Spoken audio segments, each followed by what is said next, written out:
साथियों, तो 13% पद अनहोल्ड कराने के लिए माननीय सुप्रीम कोर्ट में जो याचिका है वो दायर कर दी है और इसके संबंध में जो जानकारी है वो हम एक बार देख लेते हैं।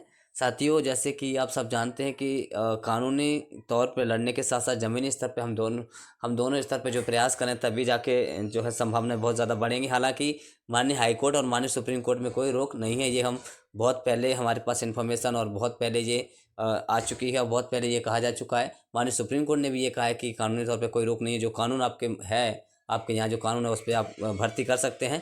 और माननीय सुप्रीम कोर्ट में भी कोई रोक नहीं है और माननीय हाई कोर्ट में भी कोई रोक नहीं है। ठीक है, अब ये जनहित याचिका जो है दायर की गई है ओबीसी अभ्यर्थियों की तरफ से। ठीक है, तो जबलपुर मध्य प्रदेश में अन्य पिछड़ा वर्ग के लिए 27% आरक्षण लागू करवाने और 13% पद होल्डरों को अनहोल्ड कराने की मांग को लेकर सुप्रीम कोर्ट में एक जनहित याचिका दायर की गई है। मामले पर जल्द सुनवाई होगी।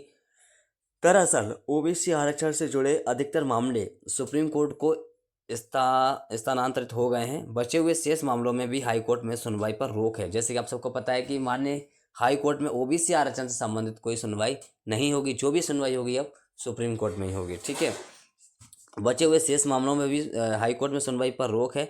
वरिष्ठ अधिवक्ता रामेश्वर सिंह ठाकुर ने बताया कि अभी प्रदेश में ओबीसी को 14% आरक्षण देते हुए सभी नियुक्तियों में 13% पद होल्ड किए गए हैं या किए जा रहे हैं। जैसे आप सबको पता है कि 13% जो पद हैं वो होल्ड किए गए हैं और उनके लिए जो लड़ाई लड़ी जा रही है। साथियों, कहीं ना कहीं एक नए सिरे से फिर जो है याचिका लगाई गई है कि अब जो पद हैं, जो ओबीसी के जो पद हैं उनको अनहोल्ड किया जाए और उन पर जो है प्रक्रिया चालू की जाए, उन पर नियुक्ति दी जाए। इसको लेकर जो है याचिका लगी हुई है। अब इसके लिए जो है प्रयास है वो बहुत स्तर पे किया जा रहा है। साथियों, ज़मीनी स्तर पे भी हमको जो है प्रयास करना है। साथियों, मैं आपसे बार बार रिक्वेस्ट इसीलिए कर रहा हूँ क्योंकि साथियों जब तक ये पद होल्ड नहीं हो जाते, अनहोल्ड नहीं हो जाते, जब तक अनहोल्ड नहीं हो जाते, जब तक प्रक्रिया चालू नहीं हो जाती, चाहे वो शिक्षक भर्ती हो, चाहे एमपी पुलिस हो या फिर अन्य सभी भर्तियाँ हों, तब तक हमारे संघर्ष का, हम सब की मेहनत का कोई अर्थ नहीं निकलने वाला है। चाहे वो कानूनी तौर पर लड़ा हो या फिर ज़मीनी स्तर पर लड़ा हो। तो ज़मीनी स्तर के साथ साथ कानूनी स्तर पे भी ये याचिका लगाई गई है, उसमें भी लगभग संभवतः 100% जीती है, लेकिन कोशिश वहाँ भी की जा रही है। अब हमको 18 जो है मई है, उसको जो है आंदोलन होने वाला था, उसकी तैयारी जोरों शोरों पर रखना चाहिए।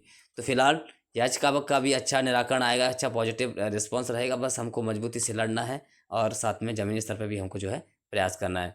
ठीक है साथियों, तो अब आप सभी इस चीज़ के लिए तैयार हैं कि 18 मई को हमको ज़्यादा से ज़्यादा संख्या में पहुंचना है और अपने आंदोलन को सफल बनाना है और अपनी बात है जो माननीय मुख्यमंत्री जी तक पहुंचानी है। तो अभी फिलहाल याचिका भी, जनहित याचिका भी लगा दी है। 13% पदों को होल्ड हैं, उन पदों को अनहोल्ड करके प्रक्रिया जारी करवाने के लिए जो है कोशिश की जा रही है। ठीक है साथियों, फिलहाल यही इन्फॉर्मेशन है और बाकी जो प्रयास है वो चल रहा है। बाकी हम सबको प्रयास है वो करना चाहिए, सबको एक्टिव रहना चाहिए, क्योंकि जब तक हम एक्टिव नहीं रहेंगे, मोटिवेट नहीं रहेंगे, अपने हक और अधिकार के लड़ेंगे नहीं, मुझे नहीं लगता कि आगे प्रक्रियाएं, हमारे लिए आगे का जो रास्ता है साफ हो पाएगा। इसीलिए हमको लड़ना है, जीतना भी है। ठीक है, धन्यवाद।